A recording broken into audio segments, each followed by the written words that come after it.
Morning student. कल हमने आपको कृषि के प्रकारों के बारे में बताया था। इसके बाद आज हम आपको बताएंगे फसलों के प्रकार, जलवायु, मिट्टी, मौसम और मिट्टी में पाए जाने वाले जो पोषक तत्व हैं उनके आधार पर बाद में विभिन्न क्षेत्रों में अलग अलग प्रकार की फसलें बोई जाती हैं या पैदा की जाती हैं। तो इसके आधार पर बाद में पाई जाने वाली जो फसलें हैं उनको मुख्य रूप से 3 भागों में वर्गीकृत कर दिया गया है। रबी की फसलें, खरीफ की फसलें और जायद फसलें। तो आइए पहले हम रबी फसलों के बारे में चर्चा करते हैं। रबी की फसल भारत में मुख्य रूप से अक्टूबर से नवंबर के बीच बोई जाती है। इस समय मौसम में भी थोड़ा परिवर्तन होता है, हल्की शीत या ठंड प्रारंभ होती है। तो हम कह सकते हैं शीत ऋतु के प्रारंभ में रबी की फसलों की बुवाई की जाती है। इसकी बुवाई का समय होता है अक्टूबर से नवंबर माह के बीच। शीत ऋतु में लगातार ये फसलें पकती हैं, उनका विकास होता है और जैसे ही ग्रीष्म ऋतु का प्रारंभ होता है तो यह फसलें पकना प्रारंभ कर देती हैं, पकने लगती हैं। तो पकने के बाद इसकी कटाई का जो समय है वह रखा गया है अप्रैल से जून के बीच। भारत के विभिन्न क्षेत्रों में अप्रैल से जून के बीच इन फसलों को काटा जाता है।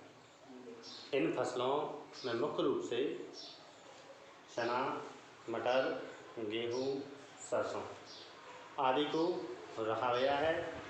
रबी की फसलों के मुख्य उत्पादक राज्य हरियाणा, पंजाब, उत्तर प्रदेश, मध्य प्रदेश आदि राज्यों में रबी की फसलों की अच्छी पैदावार होती है।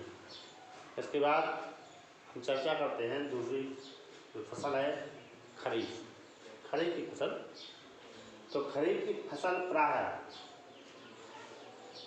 ग्रीष्म ऋतु के लास्ट में वर्षा ऋतु के प्रारंभ में बोई जाती हैं। तो इसका बुवाई का समय जो रखा गया है बाद में मई से जून के बीच में इस फसल की बुवाई की जाती है। और यह फसल मुख्य रूप से वर्षा पर आश्रित है। इसमें ज़्यादा वर्षा, ज़्यादा पानी की आवश्यकता होती है। तो वर्षा ऋतु के जो माह होते हैं, 3-4 माह होते हैं, उसमें यह फसल प्रायः विकास करती है, फूलती है और उत्पादन करती है। इसके बाद इसको सितंबर से अक्टूबर के माह में इसको काट लिया जाता है। खरीफ की फसलों में मुख्य रूप से मक्का, चावल, उड़द आदि फसलों को सम्मिलित किया गया है। भारत में खरीफ की फसलें असम, उड़ीसा, पश्चिम बंगाल आदि राज्यों में उत्पादित की जाती हैं। इसके बाद तीसरी जो फसल है वह है जायद फसल। तो जायद फसलें मुख्य रूप से जैसे ही रबी की खेती समाप्त होती है या समाप्त होने को होती है उस समय इस फसल की बुवाई की जाती है। लगभग मार्च के माह के आसपास फसल को बोया जाता है। और जिस समय भारत के उत्तरी क्षेत्रों में खेत खाली पड़े रहते हैं उस समय किसानों द्वारा जायद की फसल बोई जाती है। मार्च में इस फसल को बोया जाता है और मई से जून अर्थात वर्षा ऋतु के आते ही इस फसल को काट लिया जाता है। तो मुख्य रूप से यह फसल कम समय की होती है, लगभग 2 से 3 माह की होती है। इसमें अधिकांशतः सब्जियों को सम्मिलित किया गया है, फलों को सम्मिलित किया गया है। इसमें खीरा है, लौकी है, तरबूज है, खरबूज है, इन फसलों को रखा गया है।